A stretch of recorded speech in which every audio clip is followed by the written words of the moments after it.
अरे गर्दी कसली म्हणायची? अरे अरे कसली गर्दी?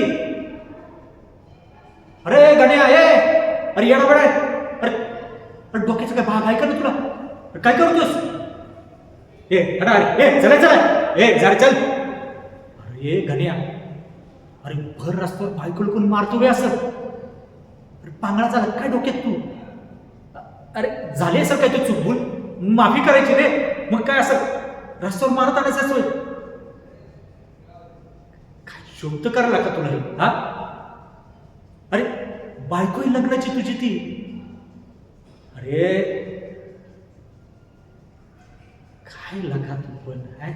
तुला मित्र म्हणाव की है? तुझ्याकडून ही अपेक्षा नव्हती बघ. वहिनी उठाव, जाऊ तुम्ही घरात जाऊ. जाऊ वहिनी घरात जाऊ. गण्या, अरे बाई माणसाचं कसं असतं माहिती का तुला? अरे जोपर्यंत त्यांचं लग्न होत नाही ना तोपर्यंत त्यांचे आई वडील त्यांचा राणीसारखा राजकुमारीसारखा सांभाळ करतात. आणि तू हे अरे लग्न झाल्यानंतर त्या पोरीचं सगळं काय तूच असतो रे. तिच्यासाठी राजा तू, राजकुमार तू, बाप तू, मोठा मित्र, भाऊ, सगळं काय ते तुझ्याकडेच बघते. आणि तूच असं वागायचं. त्यांनी काय अपेक्षा वगैरे करून ठेवलेलं असतं. माझा नवरा माझ्यासाठी हे करल, ते करल, हे आणल, ते आणल. अरे छोट्या छोट्या गरजा त्यांच्या नवऱ्यानेच पूर्ण करायच्या असतात रे. एवढी सुद्धा तुला अक्कल नाही हा? अरे बाई माणसाचं कसं असतं तुला सांगून ठेवतो. जोपर्यंत आपल्या सोबत राहतं ना तोपर्यंत ह्या घराच्या 4 भिंतीत स्वतःला कुंडून घेतात बघ. या 2-2 चिमुकल्या जीवांसाठी, आपल्या संसारासाठी.